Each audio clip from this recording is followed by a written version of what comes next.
Hello, welcome to The Honest Wargamer. I'm your host, Rob. Thanks to Hamsfan, straight out the bat, for donating 1,000 bits to the GOAT, which is Charlie. Maybe one of the most successful, this is Mr. Colonel Cabbage, maybe one of the most successful Beasts of Chaos players in Age of Sigmar 2. Charlie, how do you feel about that accolade? I mean, I don't think it's true, but I did work pretty hard. So I'll Is take it like being the king of Shit Mountain? Yeah, I guess so. Also, I want to point out, before we started the stream, I went onto Skype and checked my video settings, and I saw that my background was flipped. So I flipped it around on the image, and now it's flipped back. Fuck. It's okay, you look great, don't worry about it. It's all good. Thanks, Kill Panic, for resubscribing. Big love to you. Thanks, D Pyro, for resubscribing. I hope you're well. Loads of love. Thanks to Tom Olympic for resubscribing. Good day, Tristan. What's going on? So today's show, me and Charlie are going to be talking about Beasts of Chaos in 3rd edition, and also just maybe about them in general a little bit. I think it'll be fun to talk about them right now. And then we're going to but before we do that, I'm going to say hello to everyone in the Twitch chat. And of course, I'm going to say big love. Hams fan. Thanks for donating 10 gift subscriptions. Fuck yeah. That's a great way to start the day. Yeah. I'll be painting while we do this show. So these pieces of terrain dedicated to Hams fan. This is like a little Eldar tomb.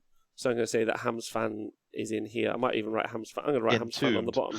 Yeah, entombed. I'm going to write Hams fan on the bottom. There we go. I've started doing it. Charlie, how you doing? Before we talk about Beasts of Chaos generally, how are you? I am great, actually. Yeah, really buzzed off the last weekend. Had a great time with you and everybody else there. It was such a good time at the arena. I really recommend everyone go down there if they can. It's a lot of fun. Thanks. How are you doing, Rob? Tired. Very tired. I've been up to like 2 a.m. every night, and then up at 7 to paint for the 40k event this weekend. So I'm very, very, very, very, very, very tired. I can't really complain. It's my own fault. Like, I didn't project manage well enough. So this is my fault. Oh, thanks to Perpetual Dawn for donating 5 gift subscriptions. I will write your name on the bottom of this piece of terrain. That's very nice of you. Thank you. I'm halfway through this. But yeah, like I'm not complaining. But I'm not one of those people who enjoys painting anyway, Charlie. So like, If my hobby was like just play, if I was like, I was up till 2 a.m. playing games, I'd be like, fair enough. But at this point, I'm doing something I really don't like a lot, and have done it all day. So anyway, I'll give subs for my birthday. Happy birthday, Perpetual Dawn! Nice one. Happy birthday. Yeah, I have painted with rattle cans. I'm just doing detailing now, and you have to do detailing with a brush, right? Yeah. I've got an airbrush too, but I find I'm not good at it yet to do lots of fine detail. I sort of overspray a bit too much, and I've got to tidy up anyway.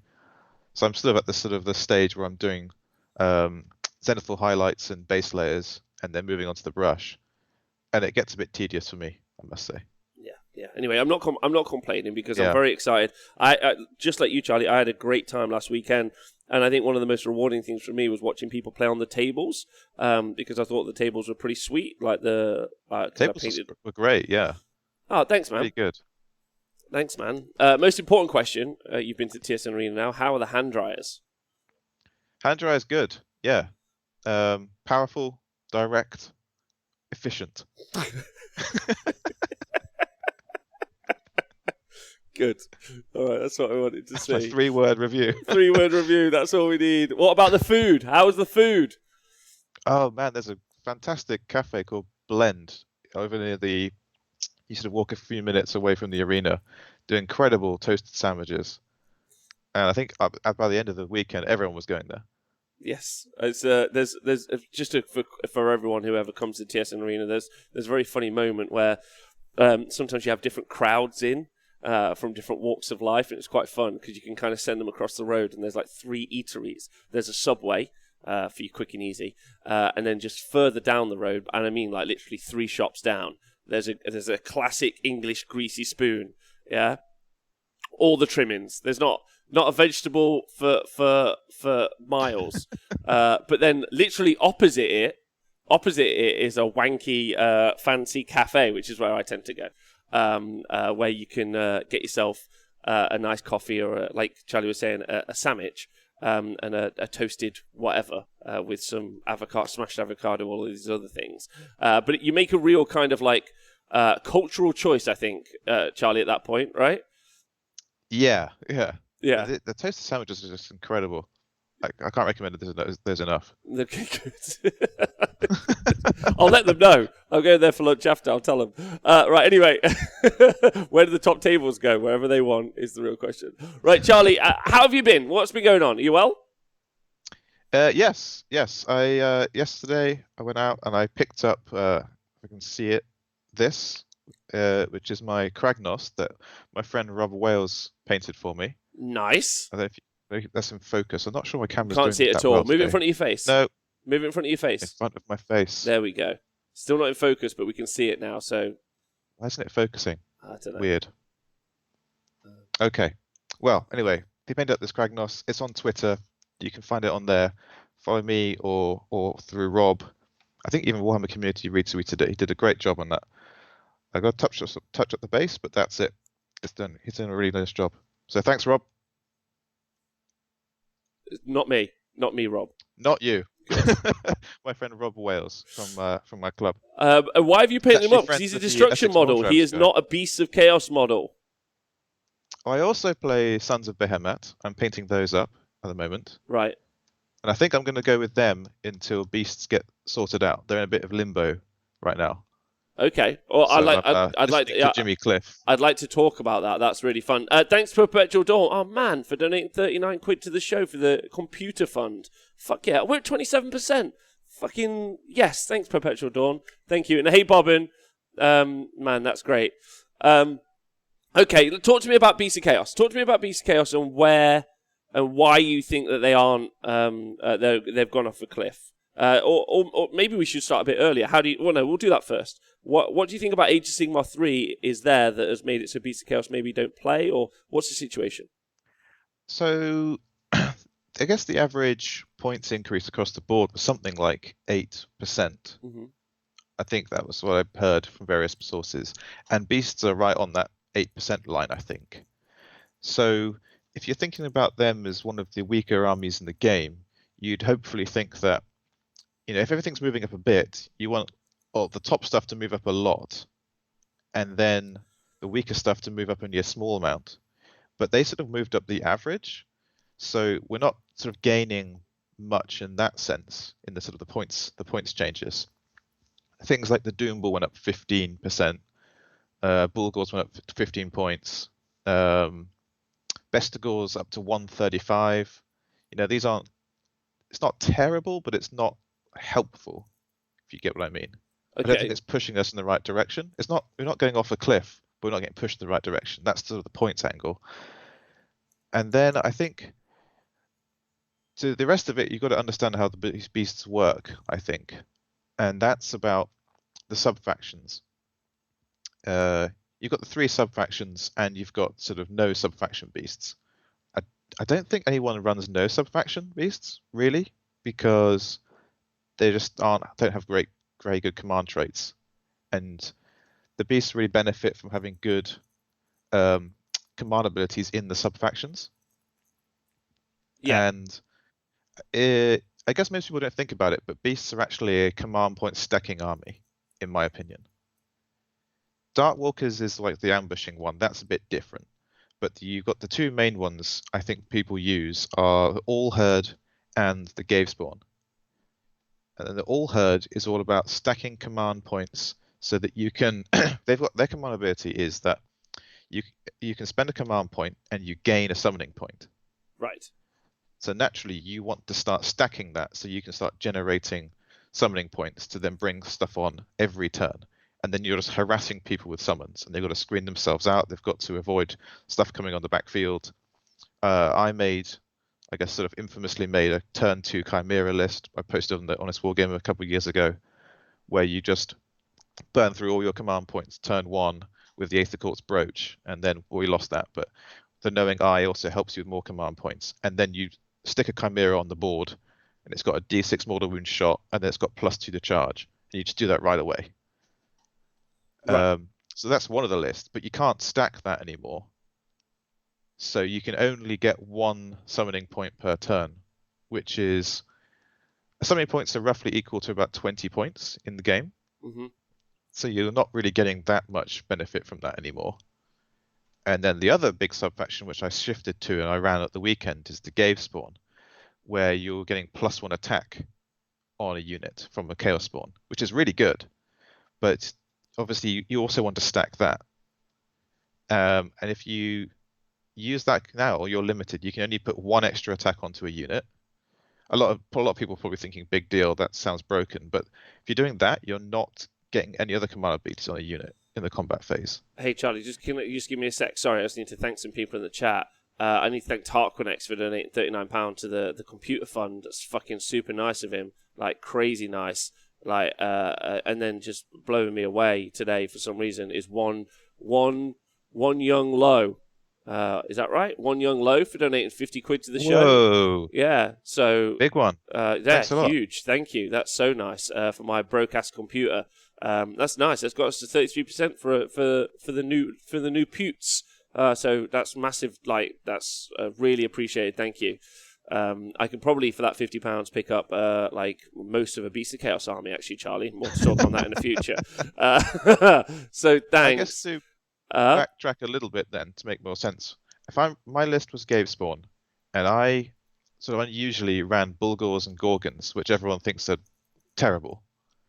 And I used the Brass Despoilers Battalion and the Gave Spawn to give them reroll hits of 1s and to increase the number of attacks they had in key combats.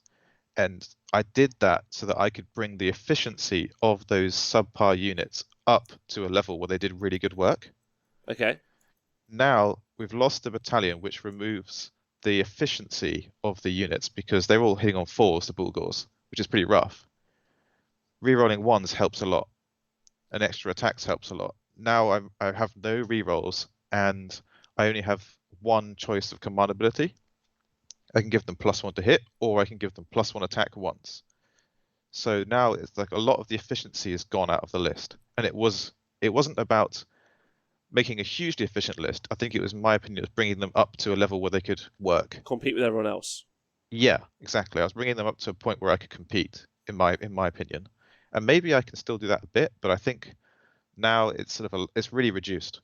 Well, so really like we'll go through the units individually in a moment because I think that's a great top level review. Okay. And I think there's some really fun stuff there. Let's talk about the kind of core changes to Age of Sigmar at the moment and maybe how it impacted the faction, like in different ways. So obviously, if you've read any of the communical, if you've read any of the community articles, and Halalex in the chat, if you are interested in actually making us an Honest Wargamer app, we all want it. We don't know what we want it to do, but we all want it. Suggestions in the chat, please. I think we all know. Many of us just want it to go to Nathan's Facebook profile, but I'm sure we could do better than that.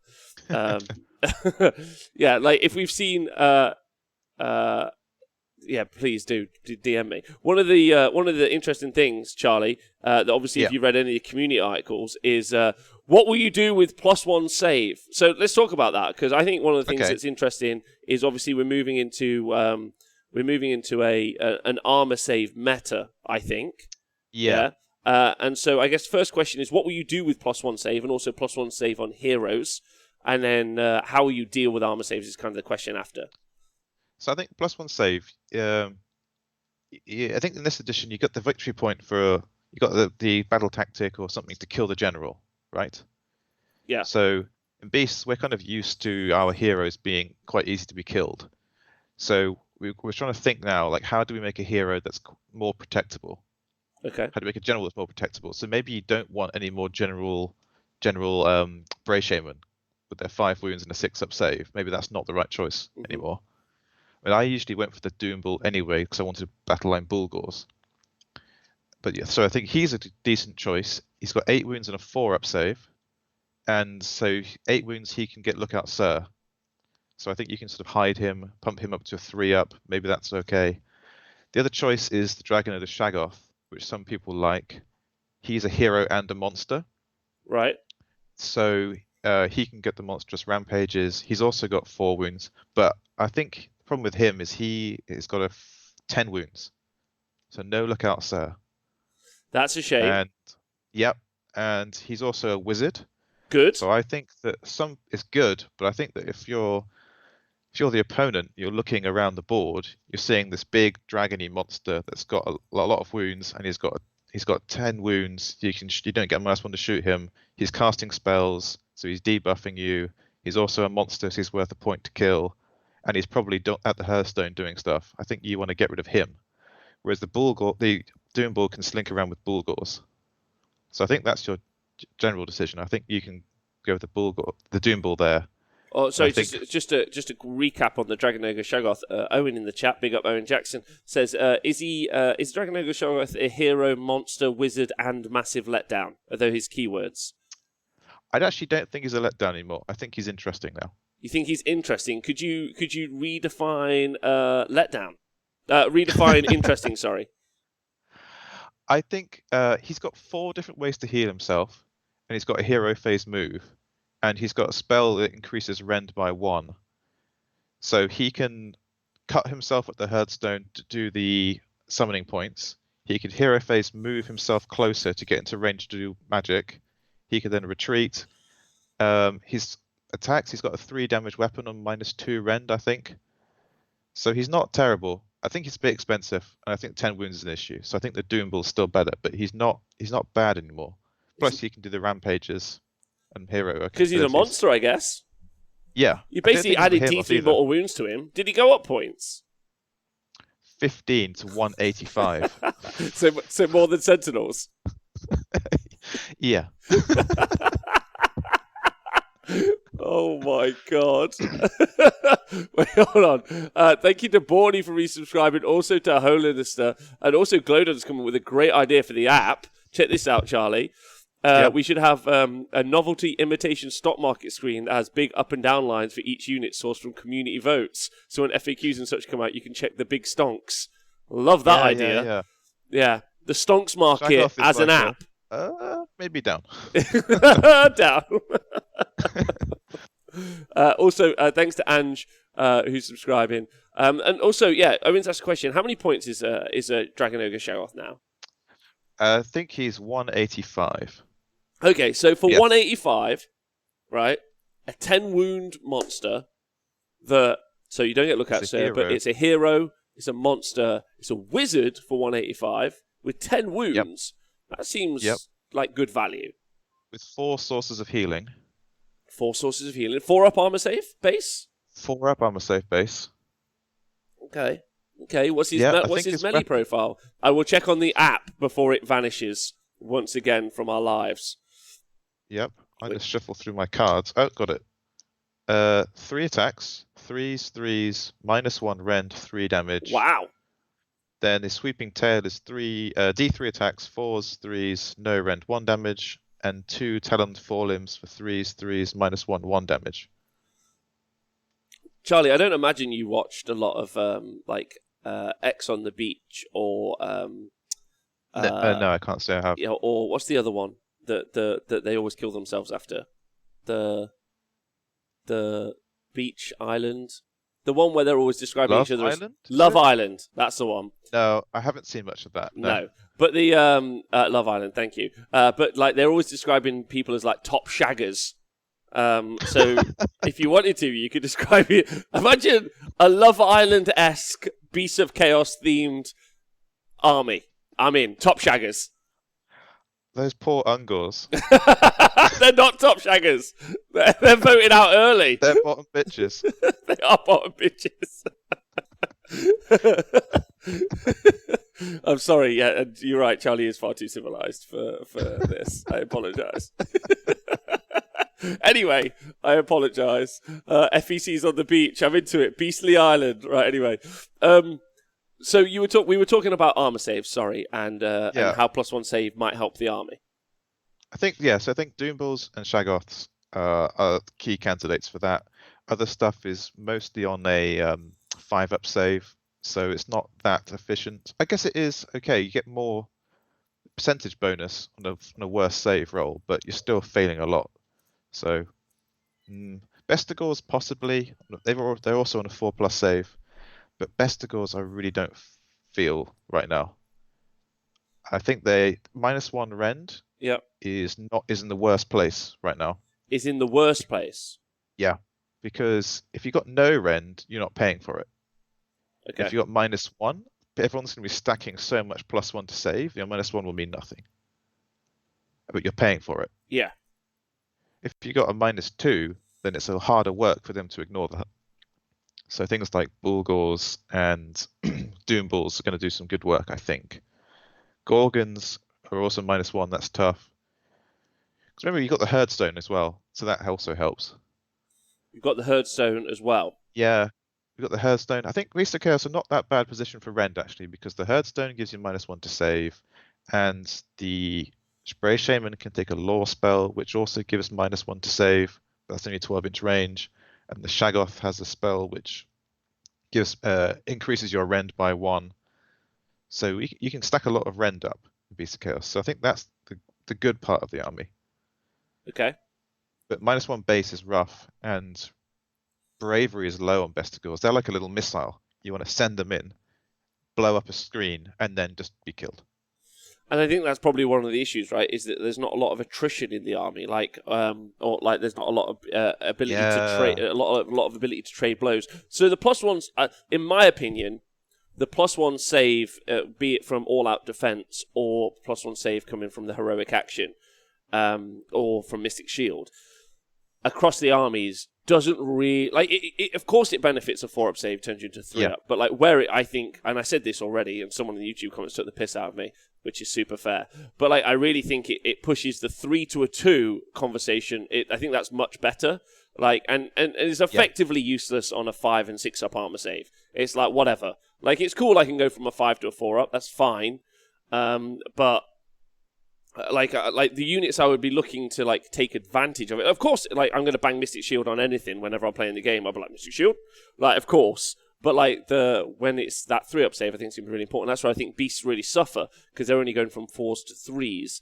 Bestigor are a 4-up armor save, right? Bestigors are a 4-up, but I think you won't see that many. They're just expensive at 135. And if you're anything like me, if they take any damage, the whole unit's gone, because they just run away. Okay. But you could, 135, you could have 30 for sub 400 points. Could they be battle line? Yeah, they can be battle line if you've got a Beast Lord or a Brave Shaman as your general. But you don't want to do that, because the Beast Lord's appalling and the Shaman has a 6-up save and it's just going to get smashed. Okay. So then you're giving up general points too easily. Okay. So I think you probably want to run Ungor, maybe even Gore. They're just cheaper. You don't care if they die. They're 75 points for 10, the Gore. And they've also got a 4-up save in combat. Right. Yeah, Vestigor have they play a role that other units don't play in the army, which is range, power projection and ambushing threat. Vestigor don't actually do much when they hit you, because they hit on 4s unless you've got 10 models. But you could give them +1 save, right? Sorry, no, +1 to hit. Yes, you could do. So it'd be 3s, 10. They got 3 attacks each from the charge. 3s, -1, 1 damage. Which it's pretty decent, but I find it usually ends up doing less than I'd hope. Then they take about 4 wounds in the kickback. Then I roll a 6, and the rest of the unit runs away. All right, fair enough. So they're I treat them as missiles. You take a 10. And then you sort of put them in a position that freaks people out. So people say, what's your threat range? Well, they move. So the Shaman's nearby. They get +3 to move, and they've got +1 to run, and they run a charge. So their power projection is 16 inches plus the charge. So it's like a 28-inch threat range. Yeah. So you can put them down and say, these guys can threaten 28 inches. And the opponent's like, whoa, okay, I better remeasure all of this. So you can sort of hold them and put them in positions where they can threaten objectives, threaten charges, and sort of keep people reserved or backed off. Or you can put them into ambush and say, these guys are going to come on and they could do some damage to you. And you can sort of pull people around a bit. They don't actually do that much good work for you unless you're hitting small screens or or like units that can die quite easily. Okay. So you don't think that the +1 save is particularly useful to the army wholesale? No, I'd say that other armies would benefit more than we would. Okay. From that. And the armor meta, you feel like even though your army seems to have like a lot of options to make it so you can reduce armor, you don't think that it's effective enough. Oh, I don't know. That will be. I think that remains to be seen. I think we've got a lot of options. I think things like I think it was Tendrils of Atrophy was the -1 to save roll spell from the Brave Shape. I never used to take that because of its 12-inch range, right? Which is pretty rough for a spell. But at the weekend, I found that I was actually getting into a lot of situations where my Shaman was actually fairly close to the fighting. So I think that could actually work now. Okay. And the spell does exactly what? I think it casts on a 7, I believe, and you pick a enemy unit within 12, and they have -1 to save rolls. Save rolls. Okay, that's pretty good, right? Does that mean is that the same as the one on the Dragon Ogre? The Dragon Ogre increases rend by 1 on a unit. On a unit, you pick a casting value of 7. If successfully cast, pick a friendly unit wholly within 18 of the caster that is visible to them. Into your next hero phase, improve the rend characteristic of that unit's melee weapons by 1. That's called Sundering Blades. So I could effectively have -1 rend from one spell and then +1 rend on another spell. So I could take Bestigor to like -3 rend. And the Herdstone. Yes, I feel the Herdstone's a lot more situational though, right? Yeah, I think with this case, you got this sort of push and pull where you want to push out there and get objectives and block people off, but then you need your Herdstone to start growing, so you need people to come into you. Mm. So I think you've got to push out there with your chaff, Ungors and things. They move so fast they can block space, and then you can sort of hold people off a bit, and then the Herdstone grows to maybe turn 3 in this 18-inch range. Okay. And that catches a lot of units, and then you can throw in your big hitters like Bulgors and Gorgons and things, and then people should be in the Herdstone range, and you're getting up to -3 before you even start casting spells. Okay, but then the questions are being asked is whether there are any pluses to cast in the army, but there really aren't any pluses to cast. Oh no, no plus to cast, and no. And everyone's a 1-cast wizard. There are no 2-cast wizards here. Okay, all right. Well, that's disappointing. You're doing 1 spell. So do you think? Do you think like with the reduced board size, because that's also something to be in effect, that like obviously the Herdstone kind of like has a better kind of effective range, but also do you think that like your ability to overlay those buffs like might be easier to achieve, basically? Yeah, it's sort of it helps us in some ways. The Herdstone, with the smaller board, the Herdstone is going to cover more percentage of the board quicker, which is good. Your key units that are a bit slow, like all your Warherd units, which are slower, will be getting into combat a bit quicker because they're a bit closer together. I hope. Well, anyway, the people can't run away as much. The only issue is that with smaller space, your ambushes are going to be a bit more restricted because people will be able to screen off the board a bit more easily with 12 inches gone at the side. Right. Okay. All right. So let's talk about the. Oh wow! Thanks to Thor Bear Viking. Fuck for donating £69 to the show. Whoa. Fuck yeah! Thanks Thor Bear Viking, and what a fucking great name. Thor Bear. Yeah. Yeah. Thor Bear. Let's go. Thanks. That's fucking awesome. Thank you. Fuck yeah. New computer soon. That's fucking wicked. Thank you so much. Powerful Thor Bear. Yeah, big Chad. Appreciate that so much. Charlie. Yeah. I don't really.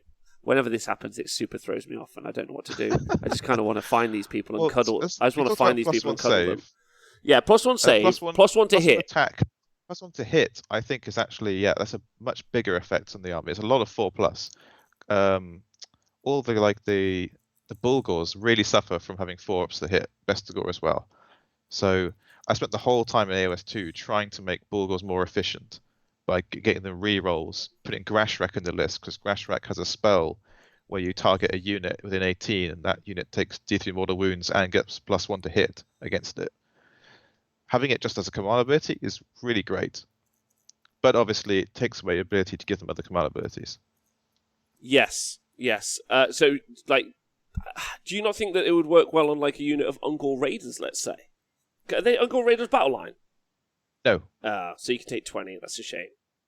Yeah, you can only take 20. But you don't want to take 20 anyway. You don't want to upgrade them. Okay. They're bravery 4. you don't want more. Well, okay. Well, let's talk about... Okay, so the +1 to hit you don't think is particularly useful, right? Yeah? No, I think it is useful. It's really useful in some situations, but then it removes the ability to stack +1 attack on units, which is what I was trying to do. Okay. All right. Well, let's talk about one of the key things that I think Ungor Raiders touches on a little bit, especially with the backline characters, because would it be fair to say that almost all of your characters were backline characters? Yes, I guess so. The Doom Bulls are pretty slappy, but I tend to run them as sort of support for the Bulgors, but that's possibly because they're the battalion where they need to be close together. Yeah, well, but, my question is how do you feel? One of the other changes, so like moving on from +1 to hit, is unit champs are having access to doing command abilities. That's got to be really important for beasts, because you do have unit champs on everyone. Like I think on almost all your units, and that means that that those unsupported, you can play a more strategic kind of like ambushy game, right? I think that's really big for Bestigor actually, because they're the ones ambushing, they're the ones failing their charge all the time. They're the ones who need Battleshock immunity because they've sprinted out of the Herdstone range. Mm-hmm. So having the ability to inspiring presence themselves or re-roll their charges is really nice actually. So I think that's a good change for us. Yeah, super good change. That's got to be really helpful. Thanks, by the way, to Phil McCracken for donating £1.69 to the show. That's very nice of you. That's super lovely. You blagging. Yeah, I guess I agree. So I think the unit champion thing's like an upgrade, right? Yeah, that is an upgrade. I don't think it pulls us necessarily into line where we should be, but I think it's definitely really useful. Hey, I'm not saying it makes you into Lumineth, but I'm saying it's a bonus, right? Yeah. Like, it's a bonus that I think some armies don't necessarily need it, I would say, or argue. Yeah. Because, like, in cities, for example, you're pretty much always walking around an aura. You're walking around like the Hawkeye kind of like command trait or artifact, whichever one it is, or the +1 to hit aura. Like, you're already doing that. I feel like the unit champ thing at least benefits armies where those unsupported units, like I think about Boingrot Bounders, like they would just run off and they'd just be on their own. And now they've got inspiring presence on their low bravery. And I think actually that's actually really key. I'm not saying it's going to change, like brings everyone up power levels, but I think it's useful at least, right?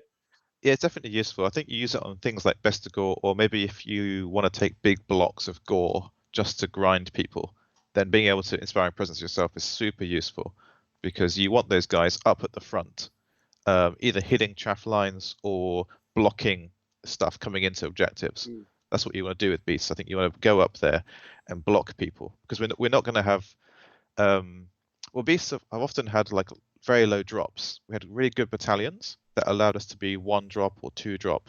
I did a bit something different, but a lot of people ran those 1 drop or 2 drop lists so that you could choose to have second turn, so then you could go in and hit people.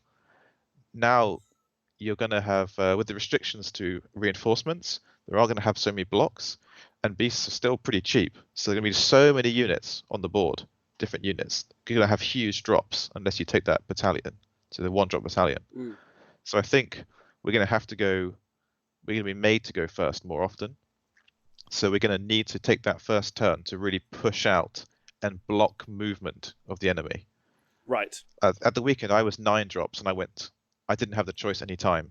And 2 out of the 3 games I was made to go first, which is usually bad. Well, let's talk about scoring, right? Because I had a conversation this morning, and I still think, I've been thinking a lot about the show we did on Monday night, if you guys haven't checked it out, where we talked about the scoring.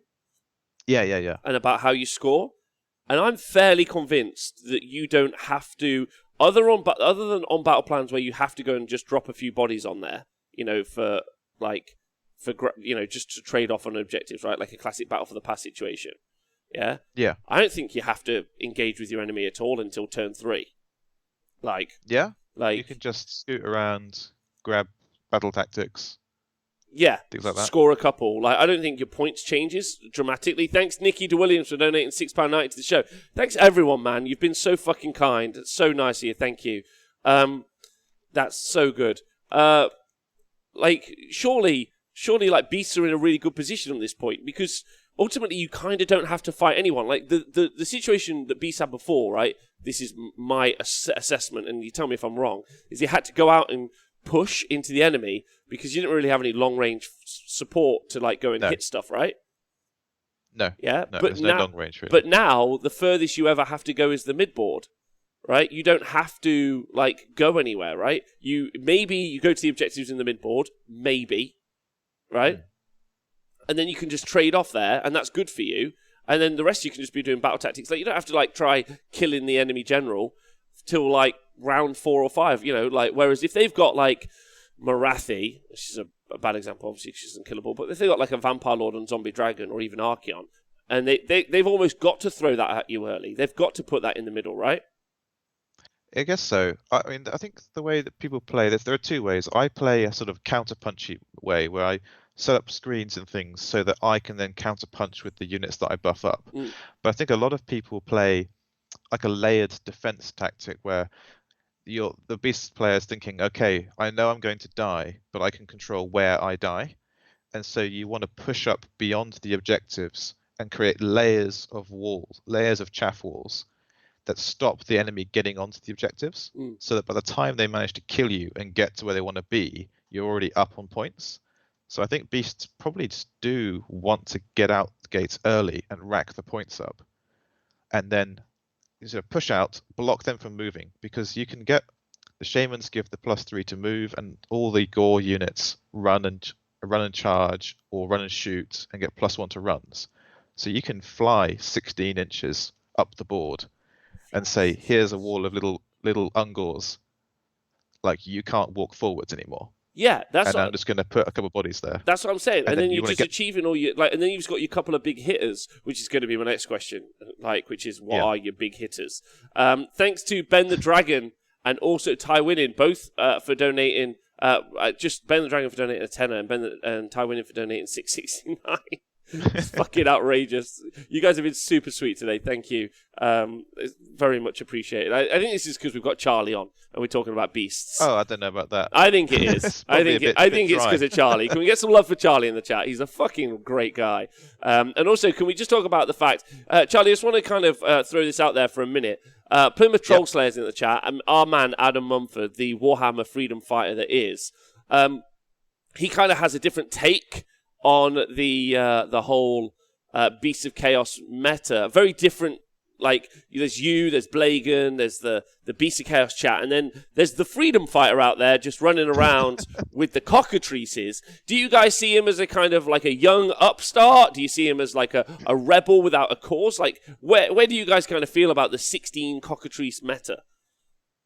I mean, I don't think we really consider Adam a real Beasts of Chaos player, but the cockatrice list, I think, is real. Like, they're monsters. They count as 5 bodies. Yeah. And they only went up 5 points. I think you could easily take 15 in the list and still have points left over for some other stuff. And then you can just do like, okay, I want my monsters to contest objectives. Okay, I put 5 on here. That's 25 bodies. And they're only 60 mil bases. And then you could sort of shoot battle line units. You can put 3 of them to run together to be next to each other to get that battle tactic. Mm-hmm. And you're like, okay, those 3 have ran. They can't shoot. That's fine. I've got 12 more. You know. I mean, you got 15. Okay, you're giving away those points, those victory points. But I think you can do a lot of stuff with them. I think there could be a real list actually. Yeah, I think so too. Oh, thanks to a new Patreon pledge to Bajorjan. I can't say this. Ramuson, Ramuson,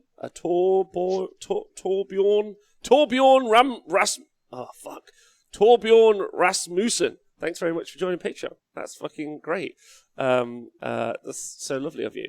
That weekend that Adam did his cockatrice list, I had also submitted a 19 cockatrice list. Then I found out about Adam and switched it up. Oh, really? Are Yeah. you claiming to be the original Cockatrice player? Is this what No, we're I hearing? think the original one was Joel McGrath.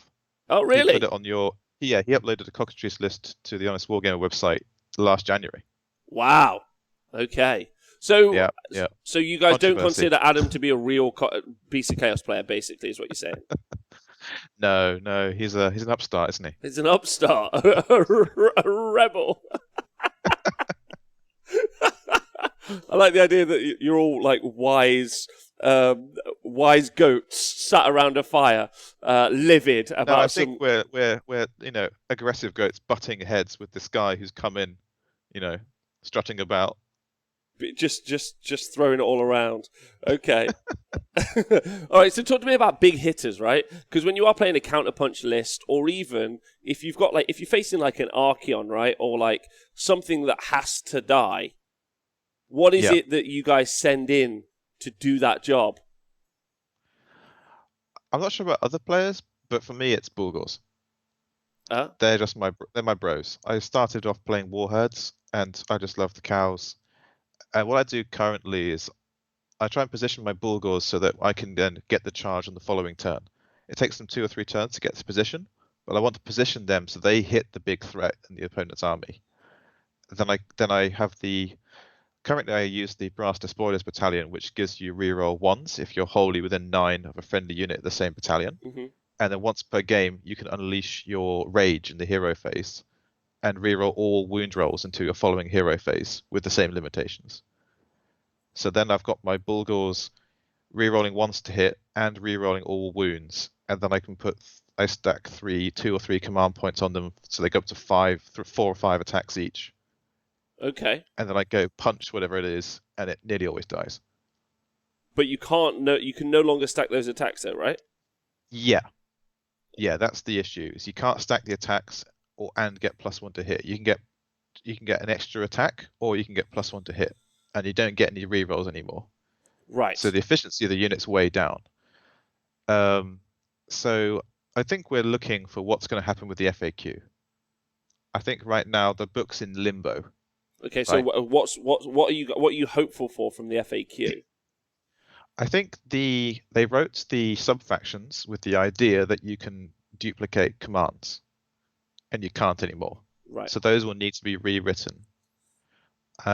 They made all the battalions with the idea that beasts would be their fragility would be balanced out by having the choice of turns because they're low drops. And they wrote the battalions with the idea this is how they go into other armies via the Godmark battalions. Uh-huh.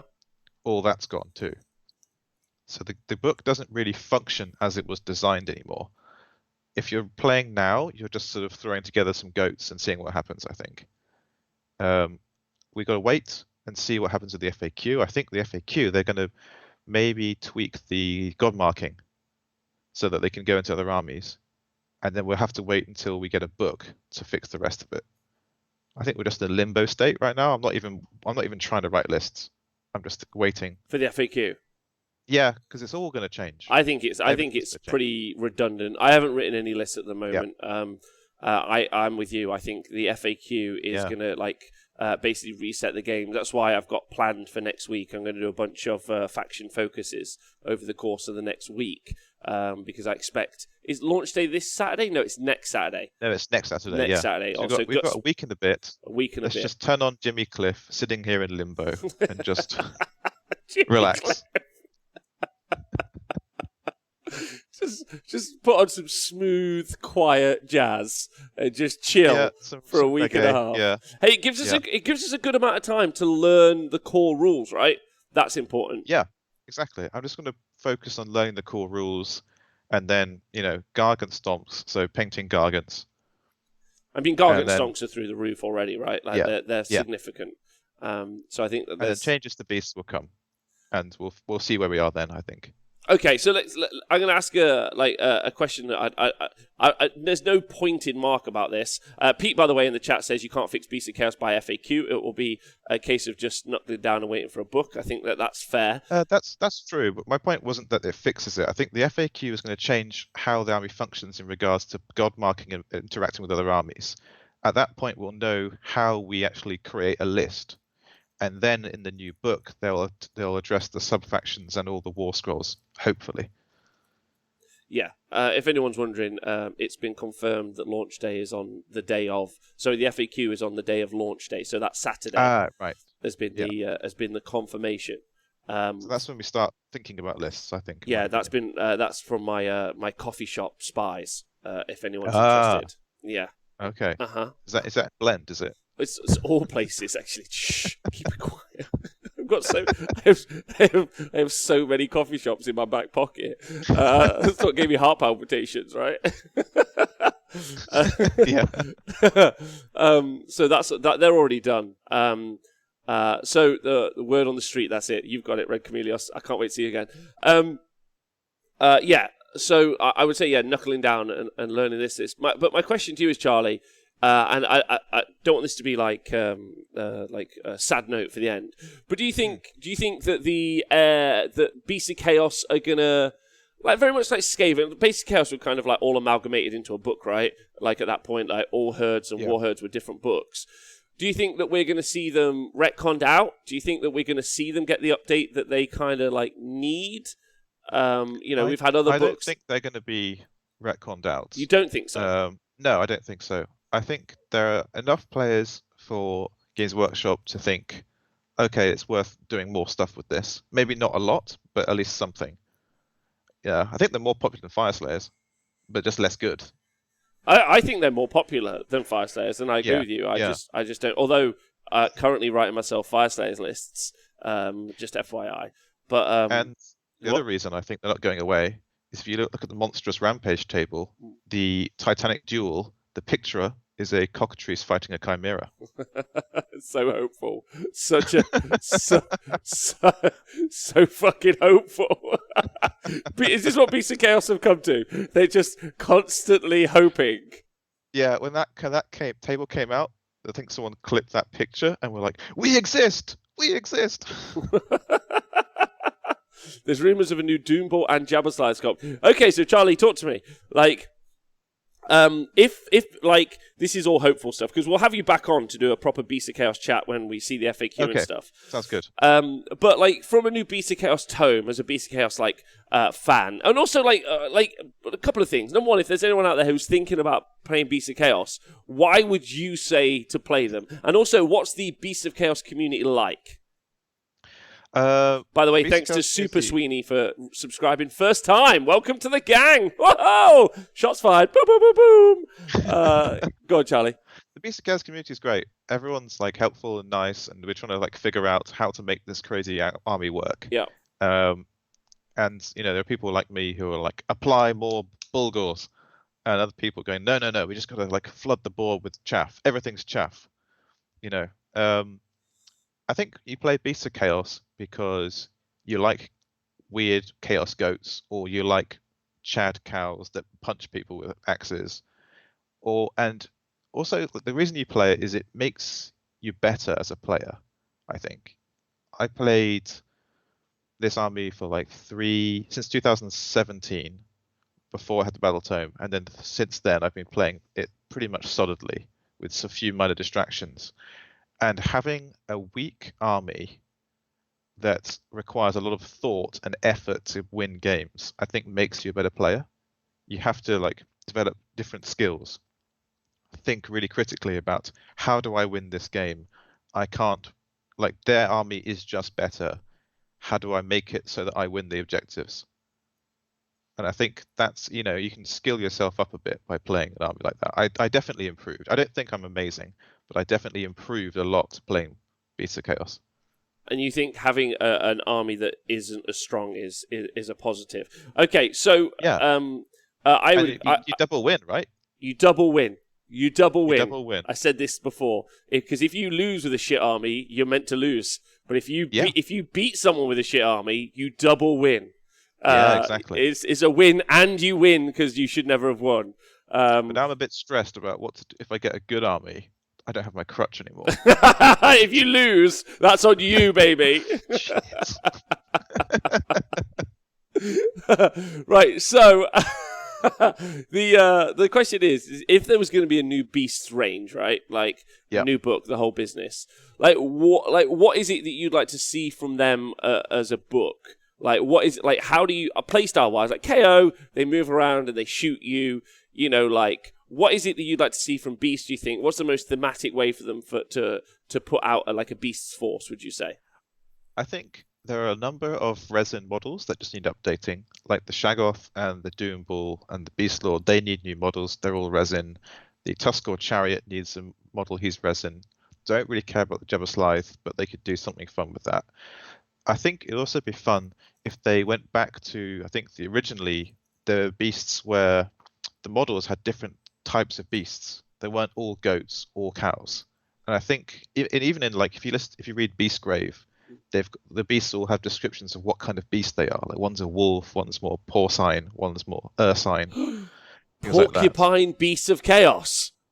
Porcine is pig-like. But no, okay. Well, number one, I didn't know the Latin for that, so thank you. And I'm in a moron. There we go. We'll just get that quickly out of the way, and hopefully no one will bring it up, and we can move on. But now I have the picture of a giant battling hedgehog or something similar. Sorry, just was yeah. That could be fun too. I guess like you take the razor gore and make it actually look good. Have you watched South Park? Do you watch South Park at all? I have watched it. Yeah. Do you know when they have the critters Christmas? Oh yeah, with all the little creatures. Yeah, like just getting super weird like that, like a bunny. That's like. What about like the Ninja War Scroll from the Assassin War Scroll from whatever they were? Oh God, City Sigma. City Sigma. One of those, but it was Shadow Blades. Yeah, but it was a rabbit. Oh yeah. Yeah. Super weird. Yeah, Zootropolis. Beast of Chaos. Thank you, yeah. Says. I think it'd be really fun to get into that sort of different kind of beasts thing, and you could even go into like beasts that were born beasts, and then you've also got like turn skins, which are like offspring of humans that slowly transformed into beasts and got cast out of society. You've got some cool stuff you can go with there. So and I think it'd be cool to look at that. So that's where you'd like to see them as like sculpts and stuff. Where would you like to see them? Do you think as an army, like tactically? I think tactically, they kind of work now. I think like the goats are sort of a skirmishing force where you're sort of trading losses for board position and objectives is interesting. And the cows being your hard hitting but slightly slower force, it works. I think they just need to make war scrolls that actually are good. Okay, that's fair. That's fair. Yeah. So you don't hate how they play already, right? Of course you wouldn't. No, I think it's. Yeah, that's what I really enjoy. I really enjoy throwing up my Ungor and being like, these 10 idiots stop you playing the game for one turn. Yeah. And meanwhile, my cows sort of lurk ever closer. Ever closer. Ever closer. It's like that, yeah. I picture just having a picnic now in a field and they're just looking at a cow in the distance, and then as it slowly ambles to... Is that cow after me? Yeah. And then the summoning and the Hearthstone. The Hearthstone works. The Hearthstone is the best terrain piece in the game. You just need to maybe make it start at 12 or, something like that. Tweak it slightly so that you've got less of a pull between this army needs to fly forwards and this army needs to stay still. Yeah. Okay. All right. I think that I think it's going to be very interesting to see what happens in the FAQ update, because if they are doing sub-faction updates for some of the armies already, Charlie, because we know that they are, then in that situation you got to say to yourself, well, they must that's what I mean about them being retconned out, right? Like if they update, I don't know, Ideneth sub-factions as an example, or whatever, or Zenith sub-factions. Yeah. If they don't update those and then they don't bother to update or create something for Beast, then you can really see that they're not too bothered, right? Oh, we've just had an update, Charlie, about the new app. Ooh. Wow. Thank you to the Norn for donating £50. That's fucking mental. To the show for the computer fund. Thanks, man. I didn't catch the show live yesterday, but I watched you and Mamdare back later on. I must say I was pretty nonplussed.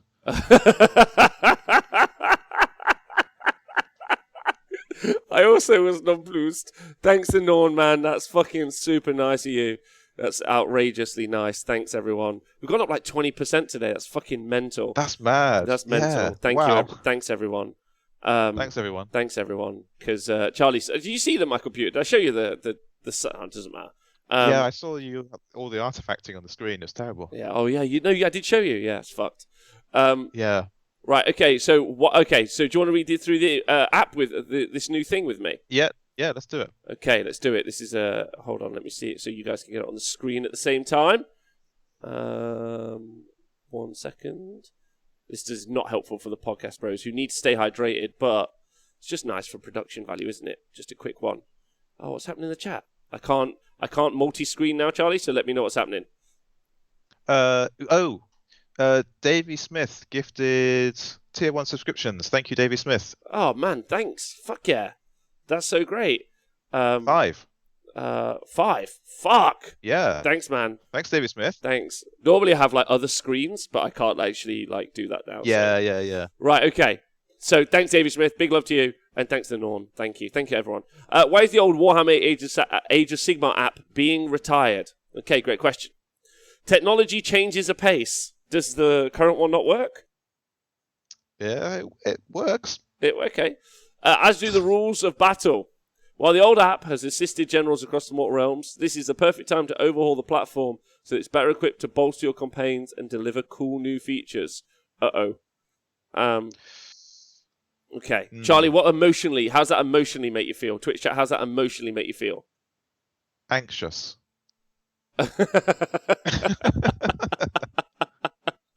It does what I need it to do currently. Is the thing. That's true. A lot of people saying, Lord Limpet specifically, can you change... I assume you can just change how an app works inside of an app without making a new app. I mean, I think if the source code isn't designed for certain features, I think it might be difficult to add more stuff. But I don't know if they need to do that. Okay. You know? Everyone in the chat is trepidatious. They say it's nail biting. Yeah, trepidation. Okay, what's happening to the old app? Okay, first and foremost, the old app is not being updated for the new edition. Soon it will be no longer. No. Soon it will be no longer possible to subscribe to it either. Oh, we need to have like a party or a send off. Yeah. Do you remember like when you couldn't in memorial section? Yeah. The app awards. Yeah, our 100 in memorial for the app awards. Was it the app award show that caused them to delete it? Is that what the situation is? Let's get Nicholas back. Oh my god. Even though there won't be any more updates, you can keep the old app on your device if you enjoy having a nostalgic look back at the older battle tomes in your library. # we don't know how to delete it off the App Store. Because people have bought stuff on there, right? Also, we don't know how to move your purchases. That's correct. So people have already bought stuff on the old app, and they don't have any idea how to transfer those purchases to the new app, right? I would say. Yeah. Okay. Yeah. Okay. I think that's the issue. That's the issue. Okay. I'm very unhappy about this. I too am very unhappy about this. Given that the 40k one still doesn't work, it's certainly a bold strategy to use it as the basis for another one. It's probably the boldest strategy I've ever seen. Maybe it doesn't work because all the app time's going into this. There we go. That's how that works. The new and improved app, will be available to download in beta version shortly after the new edition of Warhammer Age of Sigmar is launched on the 3rd of July. The beta will be free to use and includes all the important army building tool.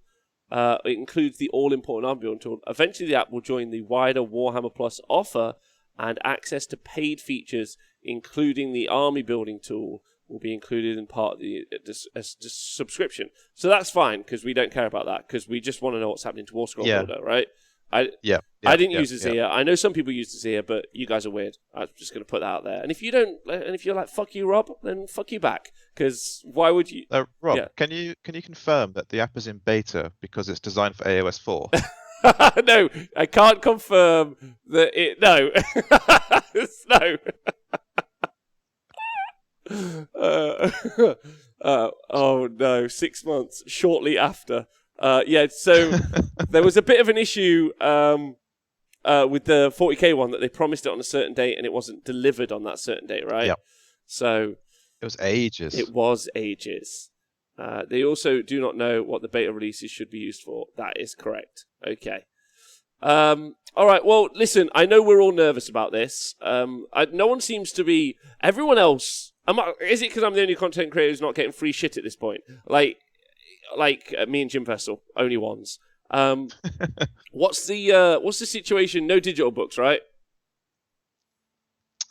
I don't think so. No. I like having my actual books, but I think a lot of people don't. So I think it's going to hurt people who really want to lighten their load and reduce waste and things like that. There's just no way. Like, because I use it all for like referential stuff, right? For like work or like if I'm out or whatever. You've got to buy so many books. Yeah, my fucking it's so much. It's mental, and I've got to buy like one a year, one every 3 years. Yeah. Yeah.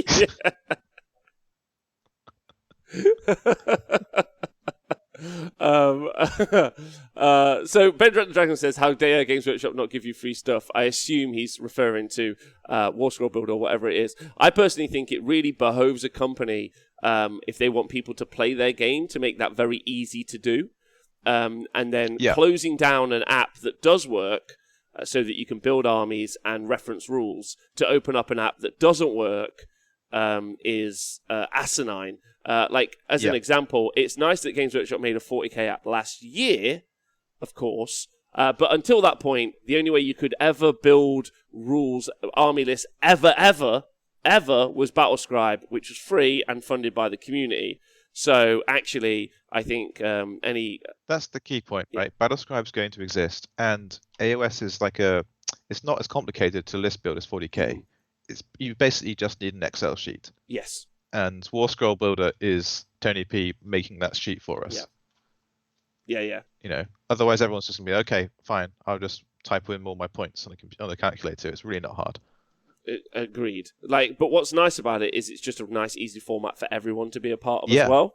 It's great for list submission for tournaments. Amazing for list submission for tournaments. And ultimately, it really the company should be trying to make writing lists and playing games as easy as possible for the consumer. Because you've already bought the book, right? They're like, here's a book, and then behind a paywall is how to build that list in a book. It seems like a bit much, is all I'm going to say. I think it's totally fine that they have a paid builder in the app, because some people will love the ability to just in the same app look at War Scrolls and then shift to a builder.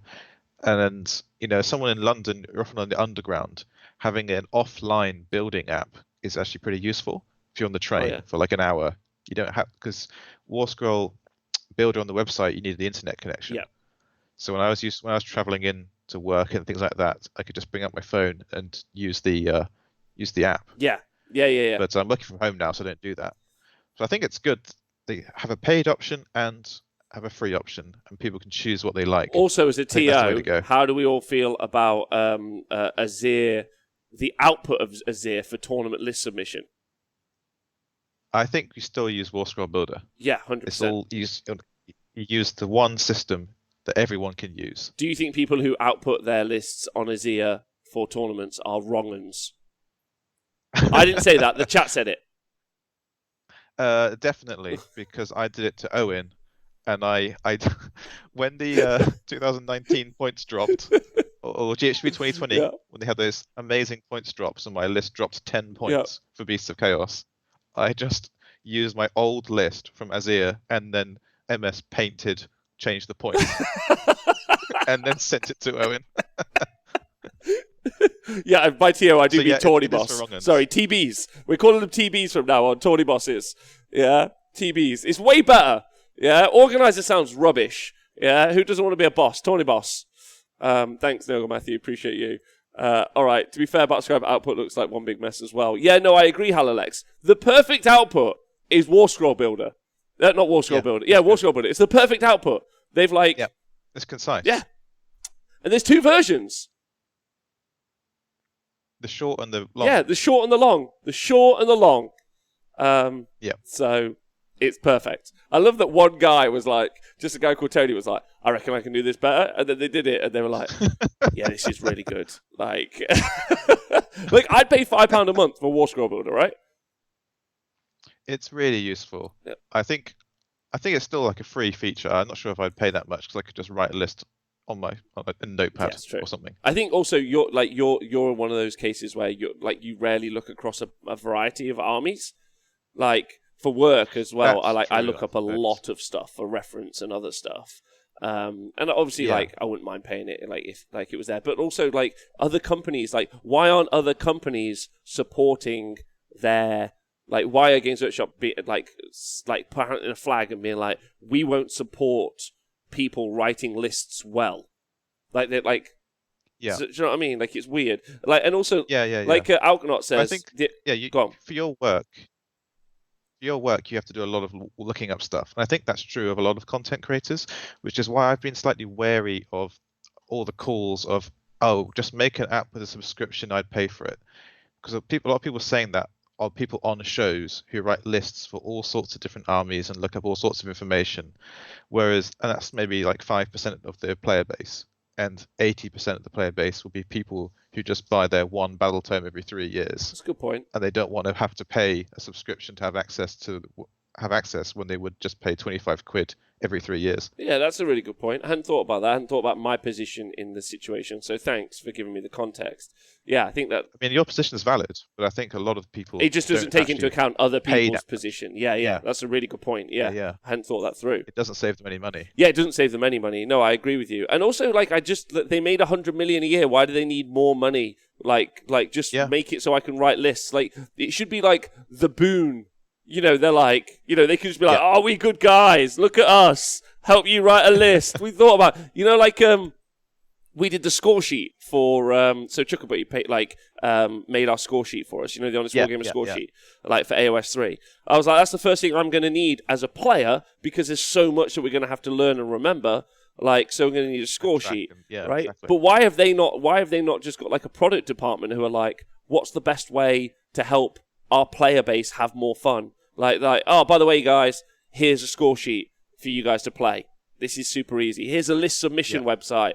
Super easy to do. Like, go out there and buy our models and play games. Like, how hard is that? Like, it costs nothing. It's not. It's bizarre. Yeah. Anyway, it is bizarre. Right, Charlie, it's been a pleasure talking to you. Thank you. Thank you. What a delight. I guess for a final word, I would say that Bray Shaman stonks still good. Okay, good. What other stonks are there? Give me some up downs.